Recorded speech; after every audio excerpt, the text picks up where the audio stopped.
Got it.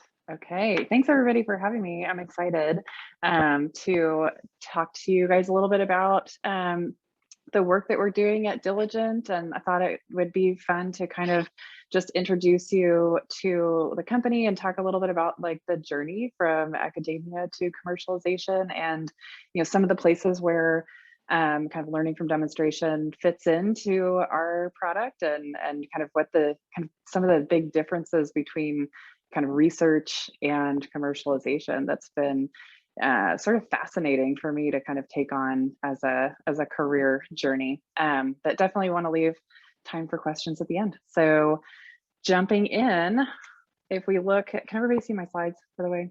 Just always have to ask with this Zoom day and age. Great. Like Taylor mentioned, this is a lot of the robots that I've worked on over the years, and a lot of the students that I've had the pleasure of working with over the years, part of the Socially Intelligent Machines Lab, most recently at UT Austin. And if we look way back, this is like maybe one of the first demos from my lab when this lab was at Georgia Tech. And I just love this video because I think it really epitomizes what I've always been passionate about, which is getting a robot that is complex and doing manipulation together side by side with a person to have the right social cues to really make that interaction go smoothly. And so I think that there's a lot to be said about all of the control algorithms that go into making an interaction like this work. But also there's just a lot of interesting things that are the scaffolding that we put in place for research robots. So like this robot is bolted to the floor. It's only going to be able to manipulate on this tabletop. It's got these 3 pegs that it can like put things on, and it's got like sensing the environment from like stereo cameras that are like bolted to the ceiling. So there's a lot of like infrastructure that gets put into place that really makes research happen that I've come to really appreciate in trying to put robots into messy dynamic environments. So we'll get to that. But yeah, if we think about, I just love, I don't have to tell this group, but when I'm, I just love thinking about all of the things that make HRI a fun engineering problem, from perception to planning to natural language to learning, and doing all of this in real time. And one of my favorite parts of this problem has always been the learning aspect, and the fact that a robot jumping into this team here would really be like learning on the job and kind of dynamically adjusting its behavior. And so over the last 4 years, my former PhD student Vivian Chu and I have been launching Diligent Robotics and taking some of this expertise on building robots for human environments and putting that into this robot on the right named Moxie, that is a assistant robot that is working side by side with frontline hospital staff in order to fetch and deliver things for them, so they don't have to be running around. So we literally take anything that frontline healthcare workers are hand carrying, and we say, let's automate that workflow, and now they don't have to hand carry it anymore. So it's pretty wide variety of things that we end up fetching and delivering. Kind of depends on the hospital site, and I'll go through a use case at the end, and it'll be fun. But we really got into this because the stress and burnout of being at the front line of healthcare has been a persistent problem for a lot of years. And even when we were first launching the company in 2016, 17, and starting to think about this, like we had a lot of hospital leaders talking about burnout and shortage of staff. And now with the pandemic, it's really just kind of accelerated this into a crisis moment. And now in the US alone, we need over 1 million nurses this year, because a lot of people are just burned out and they're going to retire. So if we look back at how we got to here, the company really started off as very much a research endeavor. So we got our first funding from the National Science Foundation before we even took any venture capital. And here's Vivian with a clipboard. We spent at least 150 hours following nurses around in Austin and just looking at what they're doing. Like, where are you going? Why are you running around? What are you fetching and gathering? And then we did a lot of, we kind of took, Taylor will recognize the arm of this robot. This is our robot Polly from UT, where we borrowed Polly from UT to take it to some hospitals and say, well, is the stuff that people are needing to fetch and gather even something that a robot could feasibly pick up or feasibly go and get? And so we got convinced that this was a problem worth solving and feasible to solve, and went and raised capital from some seed investors, True Ventures, who have been great partners. Are really looking at the long game, and interested in investing in people that have, like, we literally just had an idea and a few shaky camera videos of robots doing things in hospitals, and then we were off to the races. And so we started the company in January of 2018, and by June of 2018 we had our first kind of little duct tape prototype that we were taking out of the office for the first time. And for me personally, like, I know a lot of people in this room have probably taken robots out of the lab as part of your research, but in my research, that was never a thing that we did. Like, we maybe took it to the lobby of the building, and that was like a big deal because, like I said, we had these like static cameras, and we had tabletop manipulation and very kind of structured interactions to enable all the other stuff we wanted to do. So this is a big deal for me and Vivian. We're like, oh my God, we have a robot out of the office. And then we would do things like how are we going to get it there? We had to like take it apart in pieces and put it in my SUV.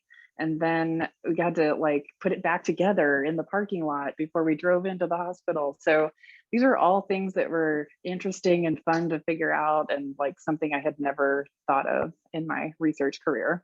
But then by September, we had a really nice looking duct tape prototype that was ready to go and do research trials. And that was really our goals. We wanted to, as quickly as possible, get a robot out in front of customers and say, what does this robot really need to do? Because it's really the end user that's going to tell us. And so we spent like we did four, and we embedded ourselves essentially with nursing teams at 4 different hospitals across Texas.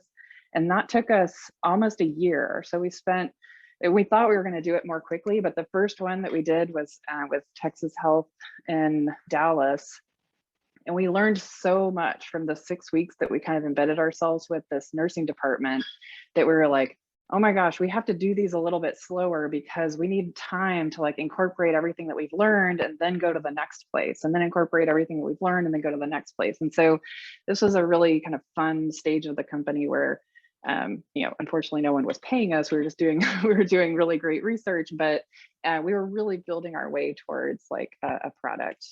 And that's where we landed on the product that we have in market today. So Moxie is doing point-to-point deliveries and has an arm for manipulating the environment.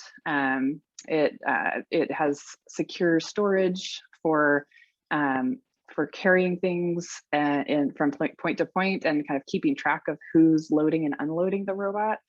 Of course, it has a head with a face and the ability to communicate its intentions, because that's been a big part of what I've cared about all the way since that very first video from 2008, where the robot was like putting things on pegs. I just think that the robot looking around and expressing its intentions makes a huge impact on how people perceive it in the environment. And we've certainly seen that's the case with nurses that work alongside Moxie. So just a quick demo video from our product video, and then I'll show some less produced videos as well. But we focus on, so the robot stands about 5 feet tall, and it can go anywhere that people can go. That's kind of one of the things we learned in all that early research, is that really there's some hand carrying that's happening hospital wide that people need help with. And so we really needed to focus on a robot that could consistently, safely, reliably navigate around the hospital and just go from point to point. And here's a nurse that needs to send a lab sample, and she can swipe her badge to open a container and load the robot, and then the robot will go and finish that delivery. And we using a lot of sort of state-of-the-art the AI stack and perception stack is doing kind of standard mapping and navigation, but on top of that, we have a lot of our own mapping and navigation that adds a social semantic layer on top of that. So the robot has this kind of semantic understanding of different rooms, different locations, and people are able to use that information to call the robot over to a particular spot to make deliveries. And then I'll show one more little demo video where one of the main things that the robot's using the arm for, which is always kind of surprising to people, is for navigating the environment. And so you think like, oh gosh, if you're going to be navigating, you probably only need a mobile base, really. But here's a hospital that's not, very, very typical, that now, and just going from one side of the hospital to the other, the robot needs to do 4 different manipulation actions. So that first one was a little push button. This one, the robot's got a badge that's installed in its wrist, so it's able to get like secure access to the. Here's another one that's on the other side. Doors open, it can go through.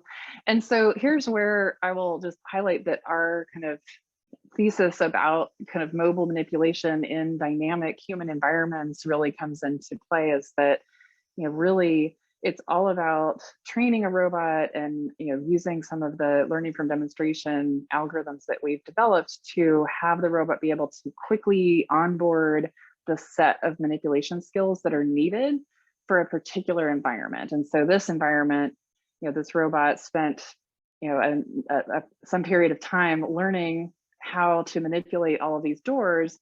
But once it knows that these doors are not changing, nothing is happening here, like this robot's going to be able to navigate this environment day in and day out for the long haul. So keeping track of time, I think I have about 5 more minutes. Okay, so I'll spend the last 5 minutes kind of going through just one case study of what that process kind of looks like to get Moxie installed with a new customer. And this one was particularly interesting because it was the Cedars-Sinai health system, where they actually brought us through their accelerator program. So they were very much interested in kind of the research of, how do you think about what this robot can do now and also in the future? And so they were really an interesting partner. But I'll kind of talk through what an installation looks like and some of the results that we're seeing. So we had the robots. They had 2 robots that arrived in their fun crates, and we always have a big kind of welcoming kind of party with the nursing leadership. And one of the things that's been really important for our kind of product entering into the environment is having it be like introduced by the leadership team as like, hey, Moxie's joining your team and is going to be working with you, and here's kind of the things that Moxie's designed to do. And so having that be something that gets introduced on day one, because I think a lot of people see a robot entering your environment like, what is this for? I've never seen anything like this. And so so we think a lot about that introduction into the environment. And then we do a lot of just like workflow analysis, like which are the units that really need help and what do they need help with? And so we do a lot of that kind of like clipboarding for a couple weeks, kind of just making sure, what are the tasks that need to be done and how are we going to automate them? And then after deciding on kind of an initial scope of what the robots are going to do, we think about how are we going to measure success around utilization, availability, distance traveled, what the staff thinks, and what is the real clinical impact that we're able to have. I already showed that. Thinking through how the robot's going to get requested. So a lot of times that's either through a mobile interface or if the staff doesn't have access to, if they don't use mobile devices as much, we'll install kiosks for them to have kind of like an Uber-like request mechanism to kind of request and track their requests on the kiosk. And then we do a lot of education around what is it that Moxie can actually do? What are some examples or what are some ideas of what you would request Moxie to bring for you? Because again, as you're introducing a new kind of form of automation into their work, a lot of it is around the change management of breaking habits and changing and building them back up in kind of new and more efficient ways. But some of the things that we've seen is that the nursing staff that get to work with Moxie, they really get it right away. They're like, wait, I don't have to run down and get these IV pumps anymore. That's amazing. And so we see the nursing staff kind of adopt it pretty quickly, and they kind of don't have to be reminded very many times that Moxie is available. And we see that utilization kind of grows pretty quickly. And the other thing is that a lot of the things that they appreciate the most is the consistency of automation. And so it may be that in the previous way that their work was being done, it would just be really variable, like when this thing would get to them. Either they would have to go and run and get it themselves, or maybe somebody would bring it to them, but the expected wait time was pretty varied. Versus now when you automate something, at least you have an expectation of exactly when it's going to happen. And so I think that's really fun as a roboticist, because I think that kind of validates that that's really why you automate in any environment, is to like reduce variance, add consistency. And we're definitely seeing that in a hospital environment, that's like one of the biggest benefits that people see. A couple of fun videos that were actually captured by nurses and sent to us. One was these robots that happened to be find each other in an elevator stairwell waiting for the same elevator. And I think the nurses are continually impressed with the crowded hallways that Moxie can get through. This was a hallway that was actually that crowded, but sometimes if they want, in the night shift, we'll make obstacle courses and just to like test the robot. So it's pretty fun.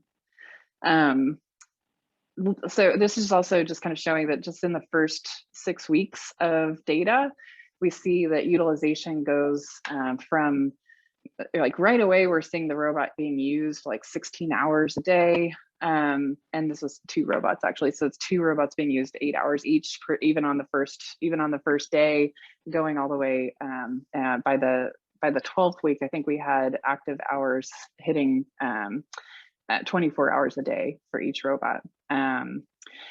And in a huge facility like Cedars-Sinai, we saw that the robot traveled almost 300 miles just in the first 6 weeks. So that was a stat that the nurses really loved hearing.